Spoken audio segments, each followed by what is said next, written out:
There are immigrants in the UK and around the world right now who are living in abusive relationship.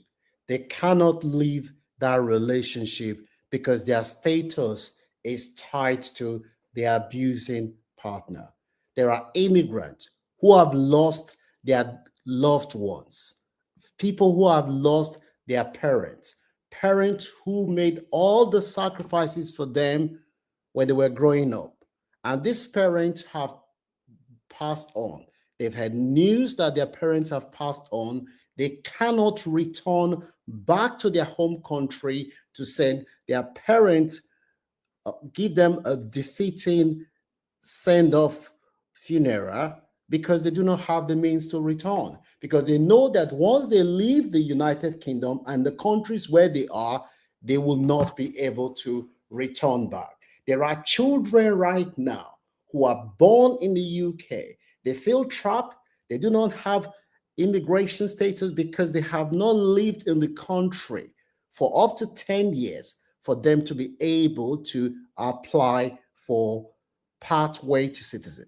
There are people who have lived in the UK illegally. Some of these people have been in the country for more than 17 years. And with the recent changes to UK immigration, you will need to live in the country for more than 20 something years illegally for you to be able to apply for overstay in the UK, for you to be able to apply. And once you then apply, you will then be given 10 years pathway to citizen. So you've already lived in the country for 20 something years. And you will then have to start getting 2.5 years visa and renew it for 10 years before you will then qualify to apply for indefinite leave to remain. By the time you realize it, you have lived in the country for more than 30 years before you qualify for resident. A lot of immigrants feel trapped.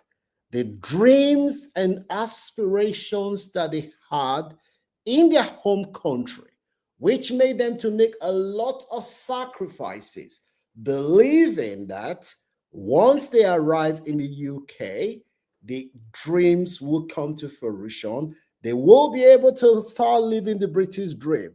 All those will dissipate once they arrive in the UK. Good afternoon. The Lunch Club is where we talk about the daily lived experiences of immigrants in the diaspora to inform and educate our audience. Knowledge, they say, is power. Kindly let me know what your views are. Frank is my name. Do you believe that moving abroad, moving to the UK, is the new modern day slavery, as some people have said it? Given the recent change in the UK's immigration, you will have to live in the United Kingdom for more than 15 years for you to be able to apply, as the government is saying. Some people will have to live for 10 years. Some people have to live for 15 years for them to be able to apply. Let me know what your views are, whether you think that moving to the UK in 2025 or moving abroad in 2025 is still worth it, given what is currently happening. I spoke with a friend yesterday. This guy, he lost his mom. His mom was the only person in his life growing up. The mom was the only source of hope and joy to this young man who was raised by a single mom. This guy cannot go back to his home country to send his mom off because he knows that once he steps out of the United Kingdom, he will not be able to return back to the country. This guy was on the phone with me. He was in tears. I spent considerable amount of time consoling this brother. This brother was crying that he just wished now that his life is gone. That he said to me, Frank, you cannot understand how I am feeling right now. I don't have money. I don't have papers. I am not married. and I cannot return back to my home country to bury my mom. Some people have said, just get on the plane and return back home since life is not going the way you want. But you say, what am I going back to? I've sold everything I had before I came to the UK in search of a better life. And now the dream is illusion. I spoke with another guy who came on a carer's visa. The guy told me that he has not had sex with his wife for many, many years. And this guy is living with his wife. He told me, say, Frank, you know what? I am going through pain, but I cannot leave because my wife is the main applicant. And my wife knows that my stay in the UK is linked to her, and she's therefore using it as a tool to control me. I am a man in my home country that I had confidence, but the way my wife has relegated me to, my confidence have gone down the drain. I do not have any confidence in myself again. I don't want to, I'm thinking of going back, but if I go back to Nigeria, I have nothing to return back to. That is the only thing that is keeping me here. Do you think that moving abroad is a trap? Or, as some people have described it, as the new modern day slavery for Africans? Let me know what your views are. According to a recent report in the UK, there are currently about 800,000 to 1.2 million illegal immigrants currently living in the UK.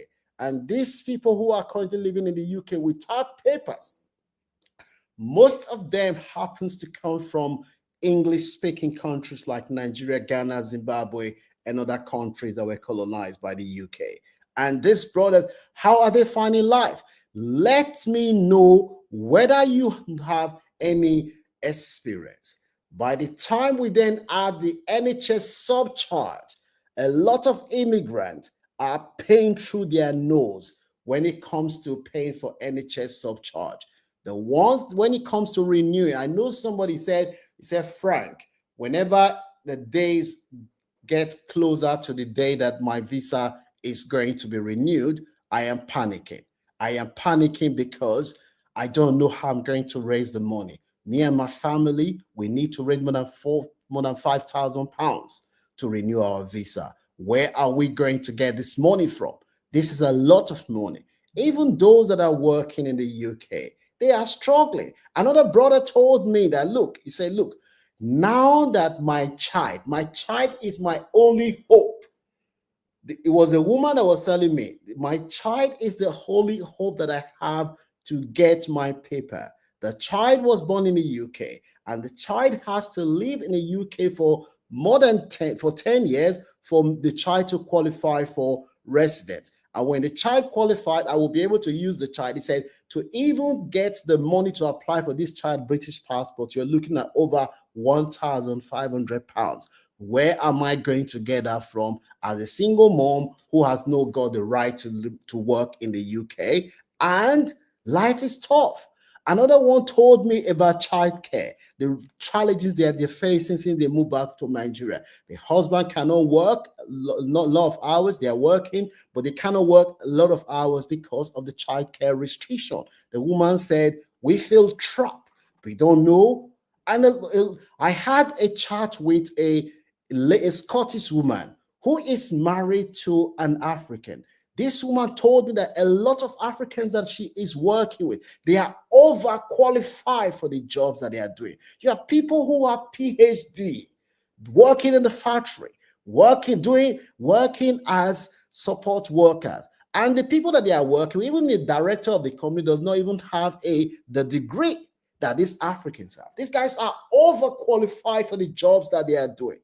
But because of the circumstances that they found themselves in the UK, they still have to do this job. The woman said to me, he said, Frank, one day, the manager was saying that these Africans, these guys from Ghana, they doesn't understand English. And I called the manager. I said, look, you are insulting this guy. This guy is an engineer. The manager said, the director said, are you sure? He said, this guy is an engineer. You are not using this guy's talent. This guy is an engineer. The other one is a police officer. The other one was a lecturer teaching English in his home country. Who told you that these guys doesn't understand? But because of the circumstances that these brothers have found themselves, they are now being seen as people who do not understand English. They are now seen as people who are not qualified. These are people with high skills, but because of the circumstances that they found themselves in the UK, they are now trapped. They feel trapped. There is also the mental health crisis that is ravaging our society. Since this year, there's been reports of more than 5 Africans who died because of stress. Because a lot of our brothers and sisters, the ones that have underlying health conditions such as high blood pressures, because of they're trying to work to pay bills, they neglect their health. They don't have time to look after their health because they are worried that, oh, how am I going to pay the bills? How am I going to get money to pay the bills? How are we going to be able to make sure that we are able to put roof on the children's, provide a place for the children? Because of that, a lot of our brothers and sisters then end up neglecting their own health. Another person told me, they say, Frank, every time I hear siren, wow. He said, my heart panic. I said, why? He said, because as an illegal immigrant, anytime you hear siren, I'm thinking, is the police coming for me? Someone reported me to the police? Is it me they're looking for? He said, I'm panicking. This brother has been in the country for many years. Student visas expired. A lot of people, their student visa have expired. They couldn't pay their school fees. They came abroad. They couldn't pay the school fees, and they are now living on the ground. They feel trapped. Now you can say, oh, why can't they not just return back to their home country? It's easier said than done.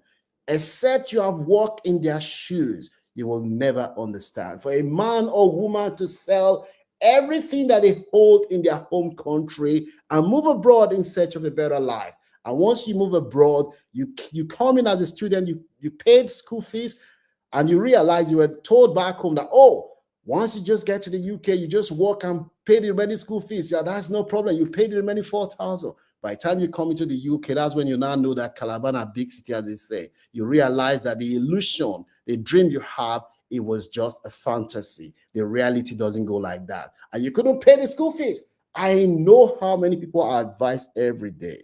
Contact me. Bro, I can't pay the school fees. I'm going to have to drop out of the school. And once you drop out of the school, these guys are still living in the country. They haven't gone back to their home country because they haven't got anything that they are going back to. They do not have it. You have children who are growing up in the UK. I spoke with a child. The parents brought these 2 children here. They brought these 2 children here. The parents stay expire. The child told me, he said, uncle, he said, you know what? My friends in school, the things that they get, I can't get it. The iPad that their parents buy for them, I don't have it. I feel it affects my confidence. I was touched that I had to buy the iPad to this child because the child's self-esteem and confidence. The child cannot even invite their friends to their house because they are all living in a 1-bedroom house. How are you going to tell your friends that your mom, your dad, and your 3 siblings, you're all staying in a 1-bedroom house? Do you know what that does to the child's confidence and self-esteem? It knocks the child's self-esteem. It affects the child. So our people, some of them are working 3, 4, 5 jobs, just trying to pay bills because of the restriction that they put. The current hostile environment in the UK, despite the contribution of immigrants, despite the fact that immigrants are paying through their nose, thousands, even the ones that work in healthcare, they are still paying NHS surcharge. The media narrative frame it in the consciousness of the British public that a lot of immigrants, as soon as they arrive, the government just start giving them thousands of pounds and they start giving them free hand. That is the mindset that a lot of people in this country believe, that garbage, sadly, that immigrants are getting everything for free. To even rent house now, it's a problem. A lot of our people, especially the ones that their paper has expired, to rent house is a problem. The sad reality is that for a continent like Africa that is blessed with abundant mineral resources, gold, diamonds, oil, everything, name it. We are not supposed to be poor. We are not supposed to be looked down on. As long as we have leaders in Africa, self-seeking leaders who only care about themselves and their family, we will continue to find ourselves in this charade that we find ourselves. The sad reality is that some of us, even the ones that live abroad, we see something, we see leaders that are bad. We support them because they come from our religion, our tribe. And we are part of the problem. We all need to change our mindset. The situation that we find ourselves today is that the question I'm asking is moving abroad, is it a trap or is it a modern day slavery? But there is hope. It's not just all doom and gloom. The UK is still the land of opportunity and hope. If you change your mindset, if you associate with the right people, if you invest in yourself, there's still opportunity out there for you to go grab it. The question is, would you grab it or would you continue to blame other people and just feel miserable? Whilst things are challenging, my brothers and sisters, I can say there will be joy in the morning. As long as you don't give up, as long as you persevere, there will be joy in the morning. The question is moving abroad, is it worth it? Do you know anybody who's going through all these things I've explained today? Our people are going through a very, very challenging time, especially those who do not have papers.